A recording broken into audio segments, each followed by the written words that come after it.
चलिए, जय हिंद प्यारे बच्चों। तो क्या हाल चाल है, आशा करते हैं, उम्मीद करते हैं बेहतरीन होंगे और 2027 में एग्ज़ाम देने के लिए अभी से आप एकदम पूरे एनर्जी लगा दिए होंगे, क्योंकि समय है घारा भरने के लिए एक एक बूंद काफ़ी है। तो ये समय भी आपके लिए कीमती है, क्योंकि ये समय को अगर सही से उपयोग कर रहे हैं तो आप 2027 में आप सबके सामने जो है आपका चेहरा एक अलग तरीके से दिखने लगेगा और लोग के अंदर मानसिकता बन जाएगा कि नहीं, ये बच्चा जो है भविष्य में कुछ न कुछ बेहतर करेगा। तो चलिए, इसी के साथ जो है क्लास 12 के जो फिजिक्स के हम लोग क्लास कर रहे हैं, उसमें देख सकते हैं पहला लेसन का ही शुरुआत हुआ था, विद्युत आवेश तथा विद्युत क्षेत्र।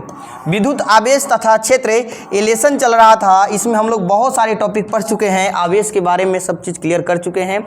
अब इसमें हम लोग पढ़ेंगे चालक पदार्थ क्या है, जिसको कंडक्टर बोलते हैं, अर्धचालक जिसे सेमीकंडक्टर बोलते हैं, अचालक नॉन कंडक्टर इसी को बोलते हैं कुचालक, ठीक है, या इसी को विद्युत रोधी इसके बारे में पढ़ेंगे।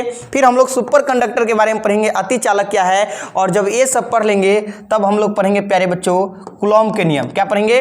कूलॉम के नियम पढ़ेंगे। और ये कूलॉम के नियम जो है 5 नंबर में कई बार आया हुआ प्रश्न है और इससे बहुत सारा ऑब्जेक्टिव प्रश्न बनेगा। तो थंबनेल में देख लिए, ये चीज़ की शुरुआत करेंगे और ये पूरे टॉपिक को आज कवर करेंगे, ठीक है, एकदम आसान भाषा में, बिल्कुल आसान भाषा में आपके दिमाग में छप जाएगा। बस आप ईमानदारी से ध्यानपूर्वक देखिएगा। चलिए, एक मोटिवेशन है, अगर जीत की 1% भी संभावना बाकी हो, अगर लग रहा है कि नहीं 1% भी बाकी है, तो उम्मीद न टूटे, उम्मीद नहीं तोड़ना है, ठीक है, उम्मीद नहीं तोड़ना है। अगर 1% भी बाकी है कि नहीं हम कर सकते हैं, हमारे अंदर एनर्जी है, तो अपनी 100% जान लगा दो, क्योंकि 1% जो उम्मीद भी है, 100% जो कोशिश से भी इतिहास बदल सकती है। 1% की उम्मीद जो है, 100% अगर कोशिश कर लिए तो आप इतिहास बदल सकते हैं, मतलब इतिहास को भी बदल सकते हैं। बस आपके अंदर बस 1% उम्मीद भी है, तो अभी से कोशिश करिए कि हम अब अच्छे से जो है तैयारी करेंगे, ताकि अब 2027 में बढ़िया नंबर ला सके। तो चलिए हम शुरू करते हैं। पहले पढ़ लेते हैं चालक। क्या है चालक? देखिए, चालक के बारे में आपको हम बता देते हैं, चालक क्या होता है पहले समझिए। देखिए, चालक क्या होता है बाबू? देखिए, आप पढ़े होइएगा कि कुछ पदार्थ जिससे होकर करंट का प्रवाह होता है, जिसका हम लोग घर में अगर बिजली वगैरह, अब तो सब जगह है, तो तार का प्रयोग करना पड़ता है, तो कहीं ना कहीं वो चालक है। चालक जिससे होकर आवेश चला जाए, करंट चला जाए, विद्युत चला जाए। देखा जाए लकड़ी का तार नहीं होता है, प्लास्टिक का तार नहीं देखे होइएगा, ठीक है, प्लास्टिक का कवर होता है, तार नहीं होता है, कांच का नहीं क्योंकि जिससे होकर करंट का प्रवाह ही नहीं होगा, उसका तार क्यों बनेगा, ठीक है। तो जिससे होकर करंट चला जाए, आवेश चला जाए, वैसे पदार्थ का ही नाम है चालक। क्या है? चालक है। लोहा का, बिल्कुल, क्योंकि लोहा से अगर एक सिरा पर अगर आवेश दे दिया जाए, दूसरे अगर सिरा को पकड़ा जाए यहाँ पर, तो देखा जाए तो यहाँ पर करंट आएगा, क्योंकि चालक है। तांबा चालक है, चांदी चालक है, सोना चालक है। तो जिससे अगर आवेश चला जाए वही है क्या है? चालक, जिसको बोलते हैं कंडक्टर, ठीक है। आसान तरीका है एकदम, देखिए, क्योंकि चालक, कुचालक, अर्धचालक, अतिचालक, ऐसा प्रश्न 5 नंबर में आया है, चारों मर्ज करके, ठीक है। देखिएगा, तो वैसा पदार्थ, देखिए कितना सुंदर है, वैसा पदार्थ जिससे होकर आवेश का प्रवाह आसानी से हो जाता है, उसे क्या कहते हैं? उसे चालक कहते हैं बउआ। क्या कहते हैं? चालक कहते हैं। वैसा पदार्थ जिससे होकर आवेश का प्रवाह हो जाता है, उसे क्या कहते हैं? चालक कहते हैं। देखिए, चालक को गर्म करना, ये चीज़ तो याद रखिएगा। अगर आपके पास तांबा है, ठीक है, तांबा के तार है, ठीक है, कॉपर जो है इसका तार है, और इसमें आप दे रहे हैं, इसका मान लीजिए कि 220 दे रहे हैं वोल्ट, निकल रहा है 200 वोल्ट, तो 20 वोल्ट जो है आपका कहीं ना कहीं प्रतिरोध द्वारा खत्म हो गया। प्रतिरोध जो आवेश के प्रवाह का क्या करता है? विरोध करता है। लेकिन अगर इसको गर्म कर देते हैं, तांबा को गर्म कर देते हैं, तो 200 निकल रहा था आउटपुट, 200 से भी कम जाएगा, 190 या उससे भी कम हो सकता है, क्योंकि आप गर्म कर दिए तो प्रतिरोध का मान बढ़ गया, तो 20 के जगह पे 30 यहाँ हो जाएगा, 20 के जगह पे क्या हो जाएगा? 30 हो जाएगा। तो चालक को गर्म करने पर प्रतिरोध उसका जो है बढ़ जाता है। याद रखिएगा, दिमाग में सेट कर लीजिए, चालक को गर्म करेंगे प्रतिरोध बढ़ जाएगा, चालक को गर्म करेंगे प्रतिरोध बढ़ेगा। जैसे देखिए, चांदी, सोना, तांबा, मानव शरीर आदि, पेड़ पौधा, जीव जंतु, ये सब चालक है। क्योंकि हम एक मनुष्य भी एक चालक है, क्योंकि एक अगर वायर को पकड़ा जाए, इसको अगर कोई व्यक्ति अगर पकड़ रहा है, मान लीजिए कोई तार को अगर हम बूट चप्पल उप्पल पहने हुए हैं और इसको पकड़ रहे हैं, हमको अभी अर्थ के संपर्क नहीं, लेकिन कोई बच्चे आ रहे हैं अर्थ के संपर्क में है और हमारा बॉडी को पकड़ रहा है, तो उसको इतना मारेगा कि उसका पूरा काला काला कर देगा, उड़ा देगा, क्योंकि हमारा बॉडी जो है अब चालक हो गया है, क्योंकि हम चालक के संपर्क में हैं। ठीक है, तो जीव जंतु ब्लड जिसके शरीर में वो भी एक चालक है, पेड़ पौधा, हरे पेड़ पौधा भी क्या है, चालक है। लेकिन विद्युत का अच्छा चालक देखा जाए कि सबसे अच्छा करेंट का प्रभाव किस में हो सकता है, तो सबसे अच्छा होता है बच्चों, क्या होता है बुआ, सबसे अच्छा जो प्रभावित होता है चांदी। चांदी में बहुत कम प्रतिरोध होता है। तो लिख देते हैं, याद रखिएगा स्टार बना के, विद्युत का ठीक है, विद्युत का सबसे अच्छा चालक, सबसे अच्छा चालक, विद्युत का सबसे अच्छा चालक क्या होता है, चांदी होता है। क्या होता है, चांदी होता है, जिसको बोलते हैं एजी। क्या बोलते हैं, एजी बोलते हैं, एजी। चांदी का परमाणु संकेत एजी होता है। ठीक है, सोना का एयू होता है, तो सोना से भी अच्छा है। ठीक है, हीरा तो आपका कुचालक ही हो जाएगा। तो सबसे अच्छा चालक होता है चांदी। ठीक है, चांदी जिसको संकेत में क्या बोलते हैं, एजी बोलते हैं। क्लियर है, चलिए आगे देखिए। अब क्या है, अचालक, नॉन कंडक्टर, इसी को बोलते हैं कुचालक, इसी को बोलते हैं विद्युत रोधी, विद्युत रोधी क्या बोलते हैं, इसी को बोलते हैं विद्युत रोधी। ठीक है, मतलब जिससे होकर करेंट का प्रवाह नहीं है। प्लास्टिक से नहीं हो रहा है, प्लास्टिक कुचालक है। लकड़ी से नहीं हो रहा है, लकड़ी कुचालक है। शीशा से नहीं हो रहा है, कुचालक। रबर से नहीं हो रहा है, कुचालक हो जाएगा। तो देखिए, वैसा पदार्थ जिससे होकर आवेश का प्रवाह आसानी से नहीं होता है, उसे अचालक कहते हैं, नॉन कंडक्टर कहते हैं। अचालक को गर्म करने पर प्रतिरोध घट जाता है। चालक को गर्म करेंगे, प्रतिरोध बढ़ा। कुचालक को गर्म करेंगे, मतलब अचालक को गर्म करेंगे, तो प्रतिरोध का मान क्या हो जाएगा, घट जाएगा। वही उदाहरण ले लेते हैं। अगर ये चांदी है, ठीक है, एजी है, यहाँ हम 220 वोल्टेज दे रहे हैं, हमको यहाँ पर 200 मान लेते हैं 10 वोल्ट प्राप्त हो रहा है, तो 10 वोल्ट का हो गया, तो प्रतिरोध द्वारा खत्म हो गया, क्योंकि धारा के प्रवाह का जो विरोध करता है वही प्रतिरोध है। लेकिन इसको अब गर्म कर दिए, ठीक है, ये तो कोई अचालक है, ये तो अचालक है। ठीक है, अचालक है, अगर ले लेते हैं कोई, यहाँ पर तो चालक ले लिए हैं, अगर कोई अचालक लेके चलते हैं, अचालक लेते हैं, तो उसे तो अगर आवेश का प्रवाह होता नहीं है।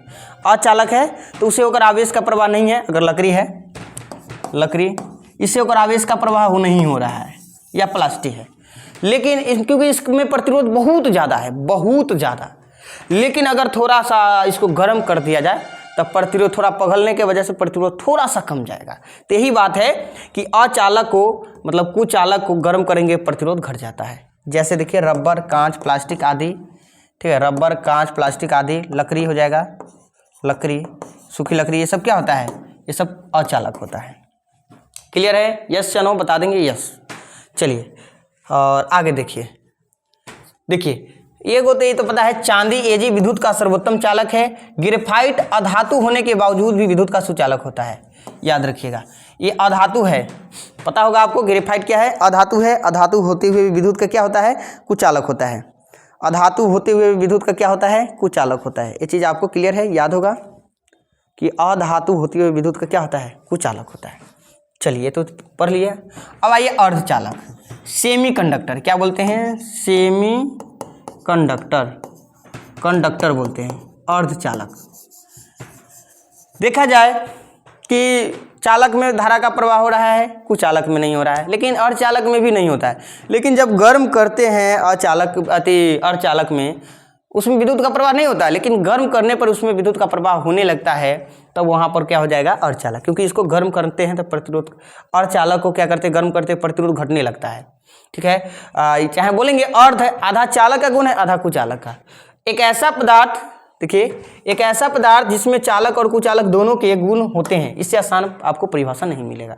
एक ऐसा पदार्थ जिसमें चालक और कुचालक दोनों के गुण होते हैं, उसे सेमी कंडक्टर मतलब अर्धचालक कहते हैं।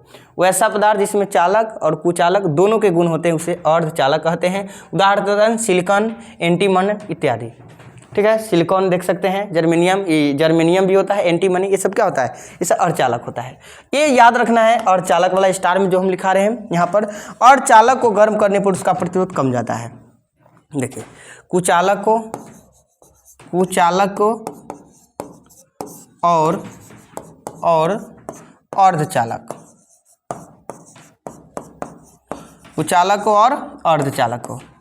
और अर्धचालक को गर्म करने पर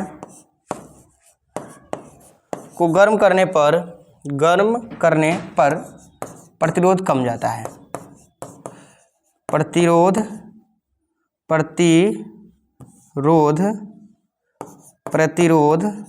घट जाता है। ये चीज़ अपने दिमाग में सेटे कर लीजिए, ठीक है। चालक को करेंगे तो बढ़ जाएगा, कुचालक को और चालक को गर्म करेंगे तो प्रतिरोध क्या हो जाता है, घट जाता है। ये दोनों ये आपको याद हो गया। अब एक और बच गया इसमें, अतिचालक, सुपर कंडक्टर, ठीक है, जिसको क्या बोलते हैं, अतिचालक नाम है सुपर कंडक्टर, जिसका प्रतिरोध क्या हो, बहुत जो है नगण्य हो, बहुत कम हो। कहने का मतलब सुनने लीजिए, जब चालक को गर्म करते हैं प्रतिरोध घटता गया, एक ऐसा अवस्था आ जाए कि प्रतिरोध शून्य हो जाता है, तब वहाँ पर उसी पदार्थ को नाम दे देंगे सुपर कंडक्टर, अतिचालक, ठीक है। एक ऐसा पदार्थ जिसका प्रतिरोध शून्य या नगण्य होता है उसे सुपर कंडक्टर कहते हैं, मतलब अतिचालक कहते हैं। किसी सुपर कंडक्टर को गर्म करने पर प्रतिरोध क्या होता है, बढ़ जाता है। चालक और अतिचालक, चालक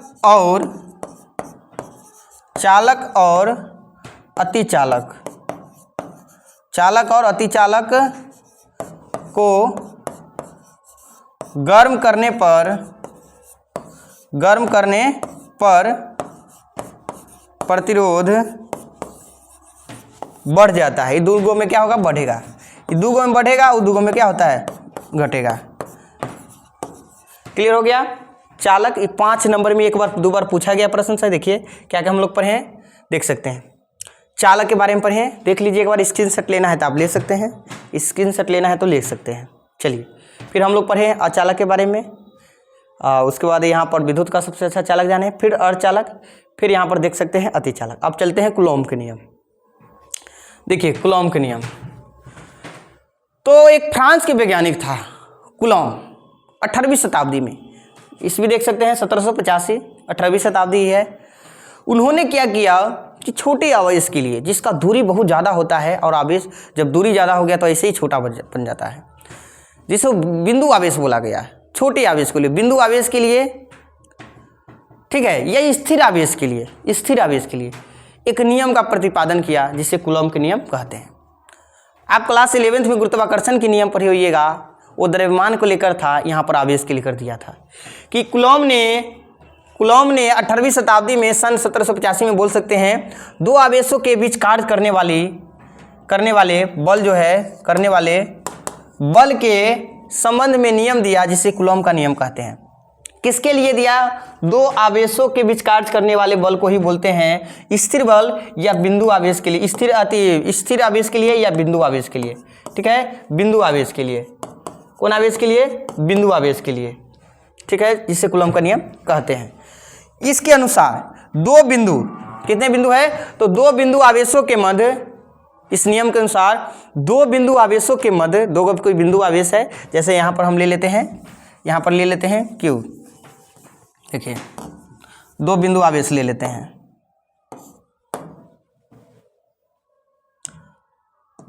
देखिए यहाँ पर हम ले लेते हैं, एक यहाँ पर ले लेते हैं Q, यहाँ पर Q1 ले लेते हैं, यहाँ पर Q2 ले लिए, दूगो हम क्या ले लिए, बिंदु आवेश ले लिए, और जो कितना दूरी पर है, r दूरी पर है।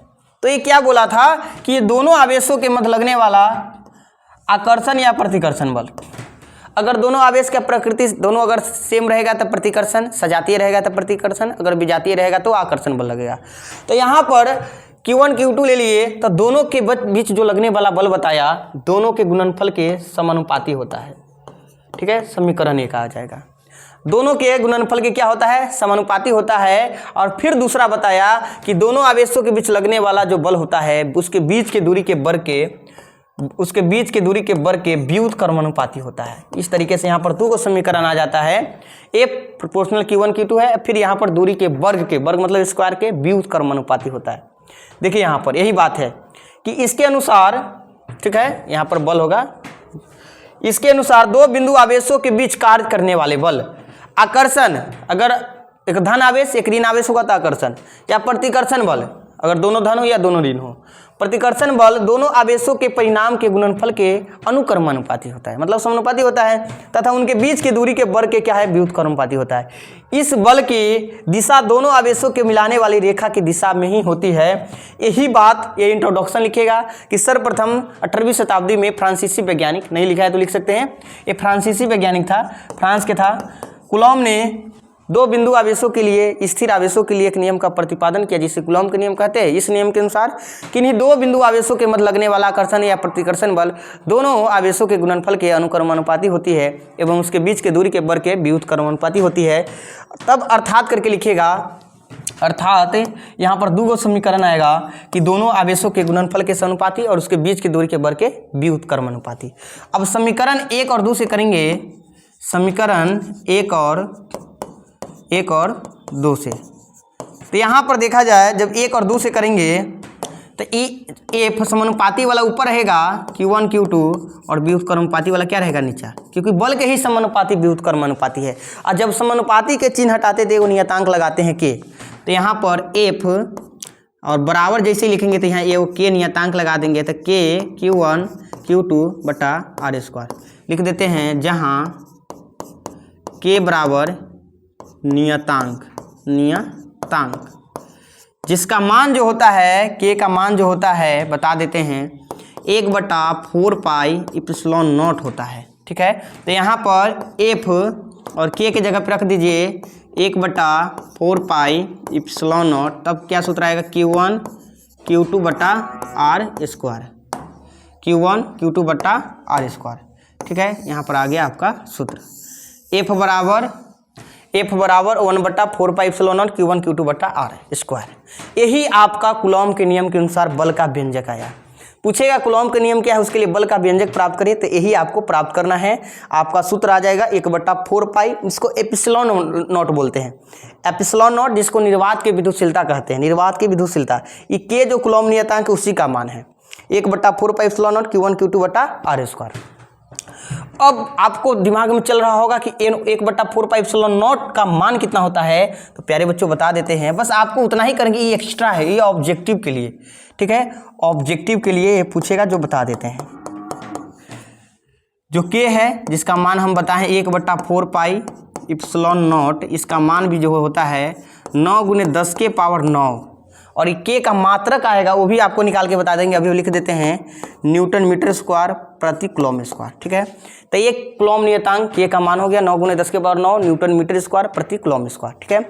अब ये इप्सिलॉन नॉट है, इसे भी आपके दिमाग में चल रहा होगा, इप्सिलॉन नॉट जो है यहाँ पर इसको बोलते हैं निर्वात की विद्युतशीलता या परावैद्युतांक, ठीक है।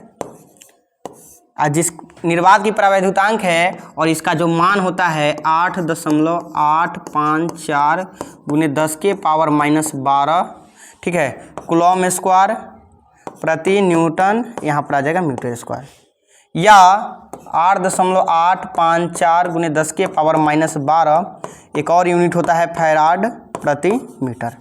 ये मान आप लिख लीजिएगा इप्सिलॉन नॉट के, किसका मान लिख लीजिएगा, इप्सिलॉन नॉट के 8.854 × 10 के पावर -12 कूलॉम स्क्वायर प्रति न्यूटन मीटर स्क्वायर, या 8.854 × 10 के पावर -12 फैराड प्रति मीटर।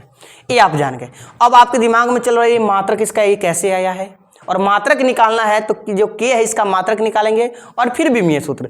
तो ये चीज़ आप ऑब्जेक्टिव के लिए बता रहे हैं। चलिए इतना कर लीजिएगा, कूलॉम के नियम लिख लीजिएगा कि सर्वप्रथम कूलॉम ने, फ्रांसीसी वैज्ञानिक कूलॉम ने 1785 जिसको 18वीं शताब्दी बोल सकते हैं, के ने बिंदु आवेश के लिए एक नियम का प्रतिपादन किया जिससे कूलॉम का नियम कहते हैं। इस नियम के अनुसार दो बिंदु आवेशों के बीच लगने वाला जो बल रहेगा आकर्षण या प्रतिकर्षण दोनों आवेशों के परिणाम के गुणनफल के अनुपाती होती है, अर्थात लिखेंगे F प्रोपोर्शनल या Q1 Q2 समीकरण 1। फिर देखेंगे कि दोनों के बीच की दूरी के वर्ग के व्युत्क्रमानुपाती। फिर यहाँ पर ये लिखे हैं समीकरण 1 और 2 से, 1 और 2 से किए हैं समानुपाती वाला ऊपर है, व्युत्क्रम वाला नीचा किए हैं, क्योंकि यहाँ पर बल के ही समानुपाती व्युत्क्रमानुपाती है। जब ये चिन्ह हटा है तो K एक नियतांक लगाए हैं जिसका मान होता है 1/4πε0 Q1 Q2 R²। इतना करके आप छोड़ सकते हैं। लेकिन ऑब्जेक्टिव में पूछता है कि K का मान कितना होता है, तो याद रखना है आपको 9 × 10⁻⁹ न्यूटन मीटर स्क्वायर प्रति कूलम स्क्वायर। ये मात्रा कैसे आया है ये बताएंगे आपको। और ε0 का मान 8.854 × 10⁻⁻12 कूलम स्क्वायर प्रति न्यूटन मीटर स्क्वायर, एगो फैराड प्रति मीटर में। अब आपको बता दें पहले हम निकाल लेते हैं K का मात्रक और बीमा। K का मात्रक और बीमीय सूत्र, ठीक है। फिर उसके बाद ε0 का निकालेंगे। चलिए इसका निकालना है तो पहले आपको सूत्र लिख लीजिए, F बराबर K Q1 Q2 बटा R²। हमको अगर K का निकालना है तो K वाला सूत्र लिख लीजिए है जो यहाँ आया था, यहाँ पर आया था K का सूत्र, यहाँ पर F बराबर K Q1 Q2 बटा R², इतना आया था। अब हमको K का निकालना है मात्रक, तो K को उधर रखते हैं, बाकी को इधर कर देते हैं। तो इसके साथ 1 में गुना करेंगे तो K Q1 Q2 इधर हो जाएगा F, क्या हो जाएगा F के बाद ये R²। K को रखते हैं F R² बटा में Q1 Q2। अब देखिए F मतलब बल का मात्रक क्या हो जाएगा न्यूटन। देखिए कैसे आ रहा है बल का, क्योंकि बल का मात्रक K का मात्रक निकालना है। ये R क्या है, दूरी है। R क्या लिए थे, बीच की दूरी है, तो बीच की दूरी है तो दूरी का मात्रक क्या होता है मीटर, तो R है मीटर, तो मीटर स्क्वायर हो जाएगा बटा कूलम है, आवेश का क्या होता है कूलम होता है, हमने आपको बताया है आवेश का मात्रक क्या होता है कूलम होता है, तो कूलम। फिर इसका भी कूलम, तो क्या हो जाएगा, इसका भी कूलम लिखेंगे तो कूलम के स्क्वायर हो जाएगा। इसी तरह यहाँ पर आ गया मात्रक न्यूटन मीटर स्क्वायर। अगर ये नीचे है पावर ऊपर चल जाएगा तब माइनस में ऐसे लिख सकते हैं प्रति मीटर, ठीक है। आ गया न्यूटन वर्ग मीटर प्रति क्या हो गया कूलम, इसको लिख सकते हैं न्यूटन वर्ग मीटर प्रति कूलम, न्यूटन मीटर स्क्वायर प्रति कूलम। यही हम आपको यहाँ पर मान लिखे थे। अच्छा कूलम स्क्वायर है, यहाँ पर स्क्वायर है 2 हो जाएगा, ठीक है। यहाँ पर कितना हो जाएगा -2 न्यूटन मीटर स्क्वायर प्रति कूलम। यहाँ पर लिखे न्यूटन मीटर स्क्वायर प्रति कूलम स्क्वायर, अब्लिक न देकर ऊपर लिख दिए। अब इसका बीमीय सूत्र निकालना है आपको, बीमीय सूत्र। तो बीमीय सूत्र ये तो मात्रक निकल गया, ये आपका मात्रक आ गया, इसका आ गया K का मात्रक, ठीक है। आपको इस फॉर्म में भी आप लिख सकते हैं, इस फॉर्म में भी लिख सकते हैं। अब आइए इसका बीमीय सूत्र। बीमीय सूत्र तो देखिए बल का बीमीय सूत्र क्या होता है, बल का बीमीय सूत्र mLt-2। याद रखिएगा ये बल का होता है mLt-2 और m है मतलब मात्रक में मीटर है, तो बीमा में क्या होता है L लिखाता है L2। और आवेश का बीमा 80 होता है, ये चीज़ आपको बताएं, आवेश का बीमा क्या होता है 80 होता है। और इस पर कितना है पावर में -2 है, ठीक है, माइनस में कितना है 2 है। तो m 2 L 1 L L3 हो जाएगा T-2, इसको लिख सकते हैं क्या हो जाएगा A-2 T-2, ठीक है। अब देखिए mL3 T-2 T-2 T-4 और A-2, ठीक है। यहाँ पर आ गया आपका मात्रक अति बीमीय सूत्र, किसका आ गया, तो ये आ गया K का बीमीय सूत्र, मतलब नियतांक जो कूलम नियतांक है उसका मात्रक आ गया बीमीय सूत्र। और मान तो आपको बताइए दिए हैं, मान आपको तो बता ही दे दिए हैं, एक बार और लिख देते हैं 9 × 10⁻9 न्यूटन मीटर स्क्वायर क्या हो जाएगा प्रति कूलम स्क्वायर। मात्रक भी लिख लिए, मात्रक के साथ बीमा भी और उसका मान भी। ये ऑब्जेक्टिव में जो डब्बा में घेर दिए हैं ये ऑब्जेक्टिव में पूछेगा ये मान को। चलिए उसके बाद आ रहा है एगो इप्सिलॉन यहाँ आप देख सकते हैं इप्सिलॉन का ये मात्रक कैसे आया है और बीमीय सूत्र निकालेंगे, क्योंकि सूत्र और बीमीय सूत्र आपको ये चीज़ पता होना चाहिए, ठीक है। पहले हम देख लेते हैं उसके बाद ये सब देखेंगे। इसका बीमीय सूत्र, चलिए हम लोग देख लेते हैं बीमीय सूत्र। आइए किसका, इप्सिलॉन नॉट का। इप्सिलॉन नॉट का मात्रक और बीमीय सूत्र, मात्रक और बीमीय सूत्र, बीमीय सूत्र। चलिए सूत्र लिखिए जिसमें इप्सिलॉन नॉट है, जिसमें इप्सिलॉन नॉट है। आइए यहाँ पर है ना 1/4πε0 Q1 Q2 बटा R² लिखते हैं। F बराबर 1/4π इप्सिलॉन नॉट Q1 Q2 बटा आर स्क्वायर। चलिए इसका हमको निकालना है, तो इप्सिलॉन नॉट को उधर रखेंगे, अब बाकी सबको इधर कर देते हैं। तो इसको इसके नीचे 1 होगा, गुना करिए तो क्या हो जाएगा F4 pi epsilon nought r square, और इसको 1 से करेंगे तो Q1 Q2, इप्सिलॉन नॉट रहेगा, बाकी सब हो जाएगा नीचा Q1 Q2, नीचा क्या हो जाएगा 4 पाई इप्सिलॉन नॉट तो हटाइए दिए, F बचेगा यहाँ पर F4 पाई और आर स्क्वायर। चलिए अब मात्रक लिखिए, तो आवेश का मात्रक कूलम, आवेश का मात्रक कूलम, तो कूलम दोनों के लिखिएगा तो स्क्वायर हो जाएगा, इसका भी कूलम इसका भी, क्योंकि क्यों क्या है आवेश है, इसका भी कूलम इसका भी कूलम, कूलम स्क्वायर हो गया बटा बल का क्या हो गया न्यूटन। और देखिए संख्या का मात्रक नहीं है, 4 पाई क्या है संख्या, तो इसका यूनिट नहीं होता है, नंबर का यूनिट नहीं होता है, ये दूरी क्या हो गया मीटर, तो मीटर हो जाएगा, और आर है जो मीटर है तो स्क्वायर है, तो इस पर भी स्क्वायर, यहाँ पर आ गया कूलम स्क्वायर। ठीक है, इसको लिख सकते हैं, ऊपर चल जाएगा एन तो माइनस में 1 हो जाएगा, एम हो जाएगा तो -2 में हो जाएगा, ऐसे लिख सकते हैं, या इसी को लिख सकते हैं कूलम स्क्वायर प्रति न्यूटन मीटर स्क्वायर। तो ये आ गया इसका मात्रक, ये इसका क्या आ गया, ये देख सकते हैं इसका आ गया मात्रक कि कूलम स्क्वायर प्रति न्यूटन मीटर स्क्वायर, यहाँ पर आ गया ये मात्रक आ गया। चलिए अब बीमीय सूत्र ज्ञात कर लेते हैं। बीमीय सूत्र हम लोग मात्रक से ही निकालते हैं, यूनिट से ही निकालते हैं बीमीय सूत्र। चलिए यहाँ पर आ गया क्या कूलम का बीमीय सूत्र क्या हो गया AT, स्क्वायर में है तो रख दीजिए स्क्वायर में। बल का हम बताए हैं MLT-2, इन्वर्स सब पर है तो लगा दीजिए इस पर भी -1, इसका m है तो m के बीमा में l होता है, 2 है तो 2 लगा दीजिए।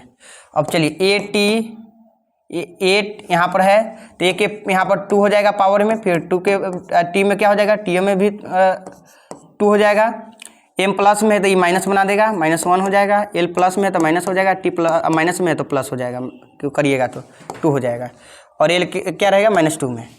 पहले m रख लिखिए, m-1 l-2 l-1 l-3 T2 T4 और 2 क्या हो गया 4 हो गया, और ये A2, ये इसका आ गया बीमीय सूत्र। देखिए बिल्कुल अपोजिट, K का अपोजिट, क्योंकि K जो है ऊपर था और ये नीचे था, तो K का बीमीय सूत्र में एकदम जहाँ में प्लस था यहाँ प्लस है उनमें माइनस हो गया, में माइनस है उनमें क्या हो गया प्लस हो गया, ML3 T-4 A-2 है, में A-1 L-3 T4 A2, बिल्कुल अपोजिट है क्योंकि वो नीचा में था। तो ये हो गया बीमीय सूत्र किसका, ये बीमीय सूत्र हो गया आपका इप्सिलॉन नॉट का, निर्वात के प्रावैधुतांक का, निर्वात के विद्युतशीलता का। तो ये ऑब्जेक्टिव में पूछता है इप्सिलॉन नॉट का मात्रक क्या है, मान क्या है।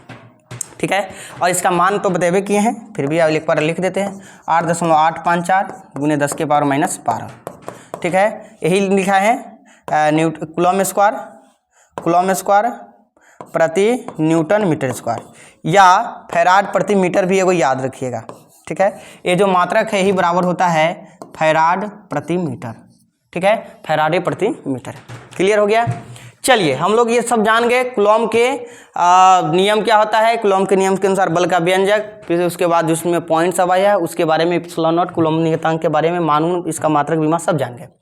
अब आप बता देते हैं आपको कि इसका जो कूलम के नियम की क्या क्या सीमाएं हैं, कहाँ तक ये नियम लागू होगा।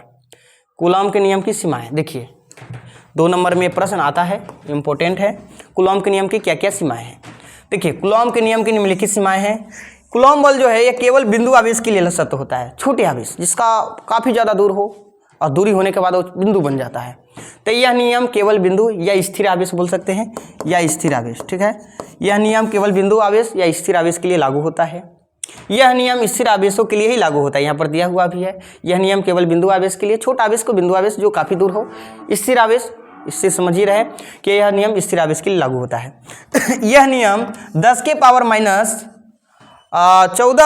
मीटर से 10⁻14 मीटर से 10⁻14 मीटर से कम दूरी के लिए लागू नहीं होता है। अगर इससे कम दूरी है तो यह नियम जो है कूलम के नियम लागू नहीं होगा। अगर दूरी इससे कम मिल जाएगा कि हाँ 2 आवेश जो है इतना मीटर की दूरी पर है और इससे कम रहेगा तो सटीक मान जो है नहीं देगा, क्योंकि इसका सीमाएं हैं।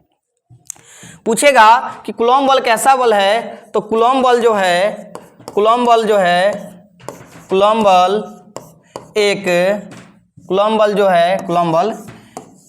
विद्युतीय बल है, लिख सकते हैं कूलम बल एक विद्युतीय बल है। ठीक है, संरक्षी बल है, लिख सकते हैं, और एक केंद्रीय बल भी है। कूलॉम बल एक केंद्रीय बल भी है। चलिए, तो यहाँ पर हम लोग जो भी टॉपिक के चर्चा किए थे यहाँ पर थंबल में, उन सारी टॉपिक को हम लोग कर लिए कंप्लीट। उन सारी टॉपिक को हम लोग कर लिए क्या, कंप्लीट कर लिए। एक बार आपको बता देते हैं कि हम लोग देखिए इतना चालक, अर्धचालक, कूलॉम के नियम, और अचालक, कुचालक, अतिचालक, इतना टॉपिक को हम लोग चर्चा किए थे कि इतना हम लोग जानेंगे, इतना जान लिए। बहुत कम समय में बहुत बेहतरीन तरीके से आप अच्छे से नोट्स तैयार कर सकते हैं। तो अच्छे से क्लास देखते रहिए कंटिन्यू, और चैनल को सब्सक्राइब न किए हैं तो कर लीजिएगा इस परिवार से जुड़ने के लिए परमानेंटली, और वीडियो को एक प्यारा प्यारा लाइक कर दीजिएगा। तब तक के लिए अपना ख्याल रखिए। जय हिंद।